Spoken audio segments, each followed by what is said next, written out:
Maka saya itu ketawa kalau ada orang sombong menyuruh orang-orang supaya kembali ke Al-Quranul Karim. Kita harus kembali kepada Quran, tidak usah mendengarkan kiai, terus ke Quran langsung, itu panutan kita. Ternyata yang dimaksud Al-Quranul Karim oleh dia ini dan sebangsanya itu Quran punya Pak Lukman ini, Quran terjemahan Kementerian Agama.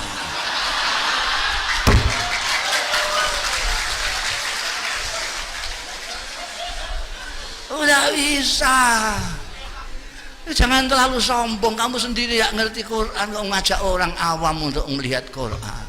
Mbok yang tawaduk seperti ulama-ulama kita itu, Imam Syafi'i, santri-santrinya bikin buku pinter.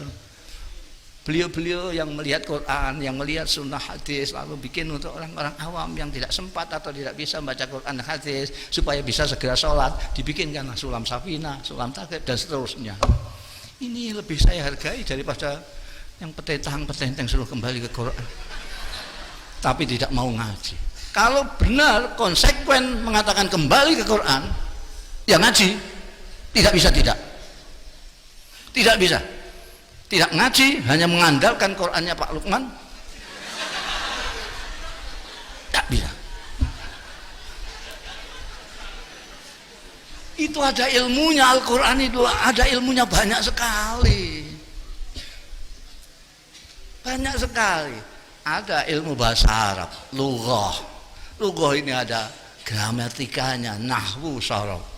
Ada balaghah. Balaghah ini ada badi, ada bayan. Banyak sekali. Ada ilmu tafsir, ada. Itu banyak sekali yang diperlukan untuk mengetahui bukan hanya isinya Al-Quran, tapi keindahan Al-Quran.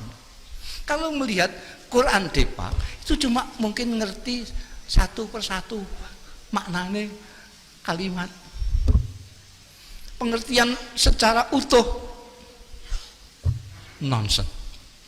Apalagi melihat keindahannya, belas. Makanya kalau kita lihat agamawan sekarang kok sangar-sangar karena tidak ngerti Quran. Lihat wajah beliau itu, apa ada yang sangar itu?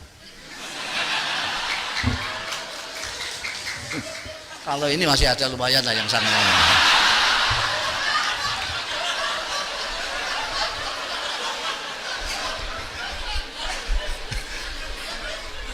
Wajah sangar dan tidak sangar itu ada korelasinya dengan pemahaman dan apresiasi tentang keindahan Al-Quran. Anda kalau tidak tahu keindahan Al-Quran, muka kamu mesti sangar. Pandainya soal agama sekalipun kayak apa. Jadi kiai-kiai pesantren sejak awal mempelajari ilmu-ilmu yang diajarkan di pesantren ini untuk mengapresiasi Al-Quran, untuk memahami Al-Quran dan memetik keindahan Al-Quran. Karena itu di pesantren tidak ada pengajaran tapi juga pendidikan. Diajar olah dengan taklim akal pikirannya, tapi oleh tarbiyah dan pendidikan dengan itu tadi yang disebut Pak Menteri sebagai rasa.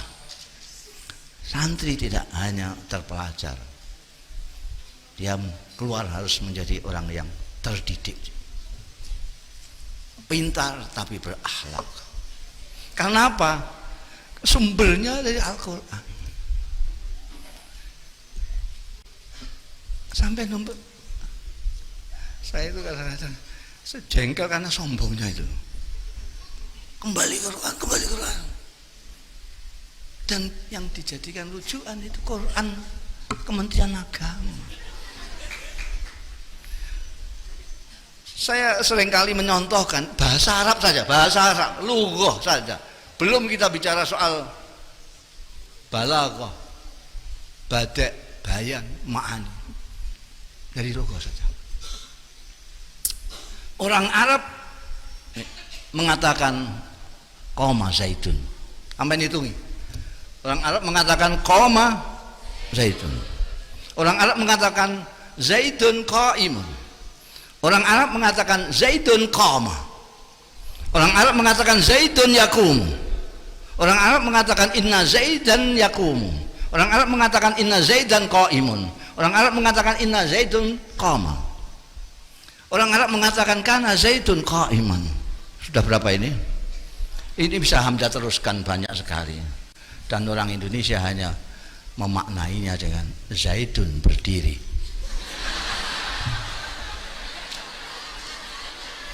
Berapa nuansa makna yang hilang di sana. Ini baru dari lafaz. Kita enggak, orang sembrono mengatakan ngerti Quran itu harus ngaji yang lama, harus ngaji yang lama.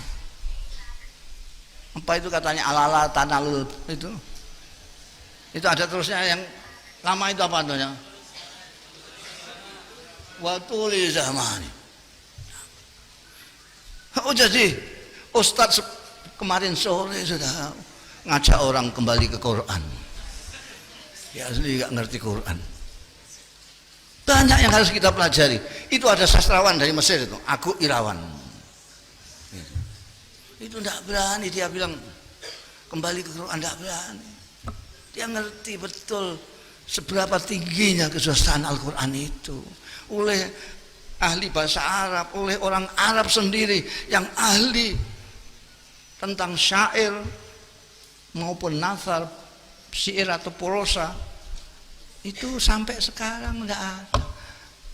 Tantangan Al-Quran sampai sekarang ini terbuka terus. Zaman milenial, zaman medsos, zaman apa namanya elektronik dan segala macam, zaman ilmu pengetahuan modern, ini masih terbuka.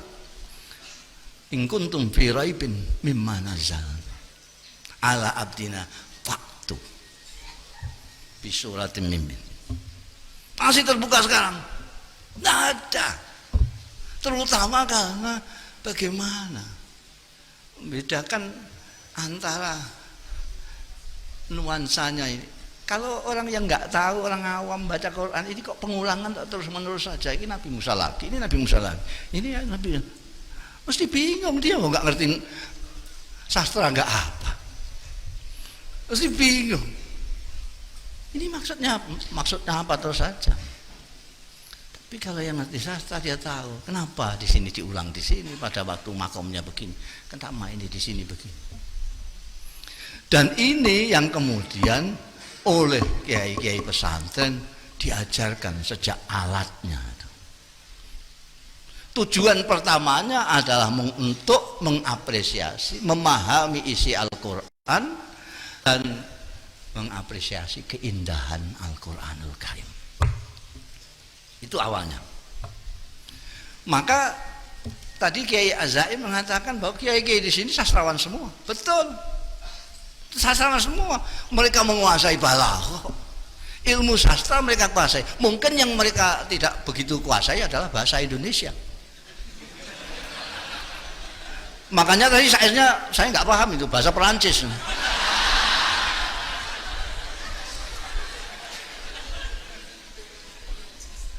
Kalau santri-santri yang seperti Agu Irawan dia menguasai bahasa Indonesia, dia bisa bersastra-sastra.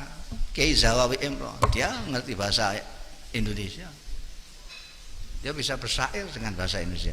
Tapi ayah saya pakai bahasa Jawa, mbah saya pakai bahasa Arab.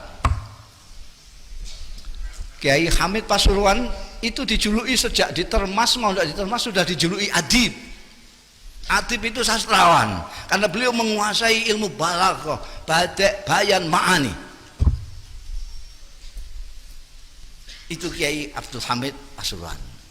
Cuma kemudian yang apa namanya yang lebih mendominasi wacana masyarakat itu adalah kewalian beliau. Jadi kesusastraannya hilang. Sama Kiai As'ad ini sebetulnya sastrawan, tapi karena kewaliannya sastranya hilang. Orang tidak menyangka kalau beliau sastrawan karena ketutupan dengan kewaliannya. Kiai Hamid juga begitu, betulnya sastrawan, punya buku dewan kumpulan puisi, tapi ketutupan kewaliannya. Itu kebalikan saya lah.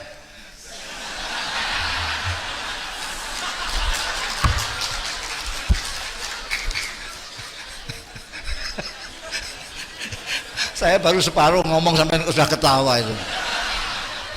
Kalau orang Jawa mengatakan Anda itu limpat. Limpat seprapat tamat sudah.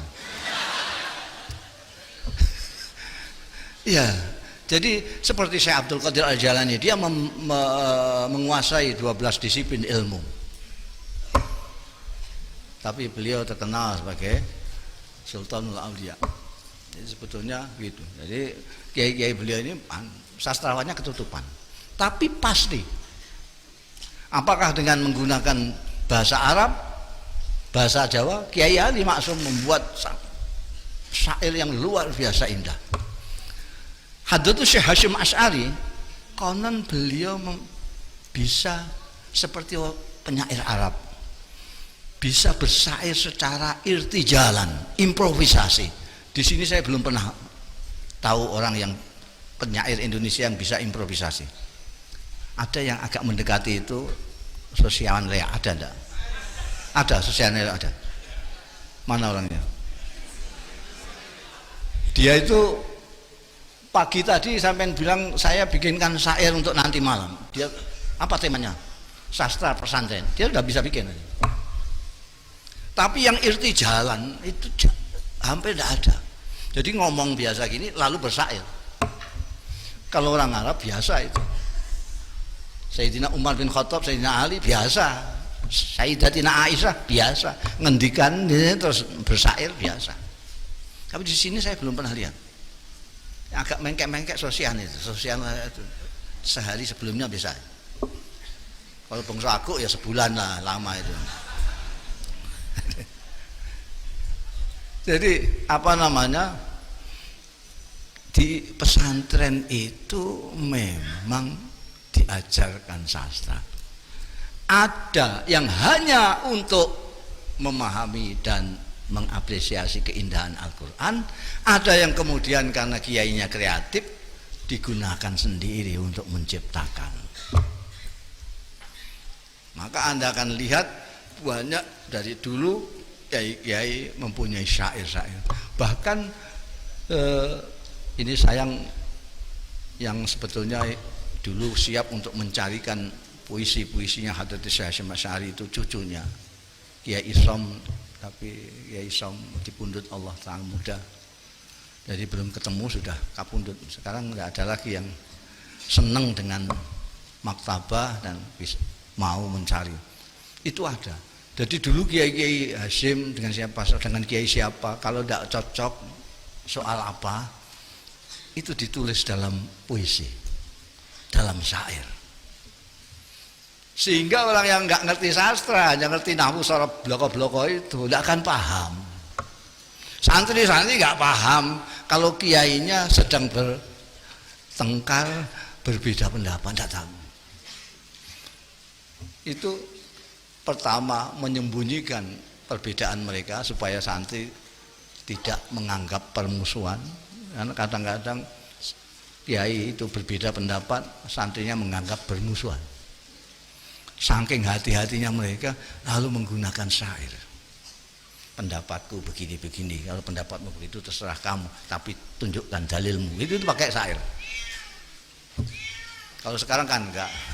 Ini berkelahi, anak buahnya disuruh ikut-ikut berkelahi. Jadi sangat pas sekali seperti yang disebutkan oleh Pak Menteri tadi, bahwa muktamar ini muncul idenya dari pesantren.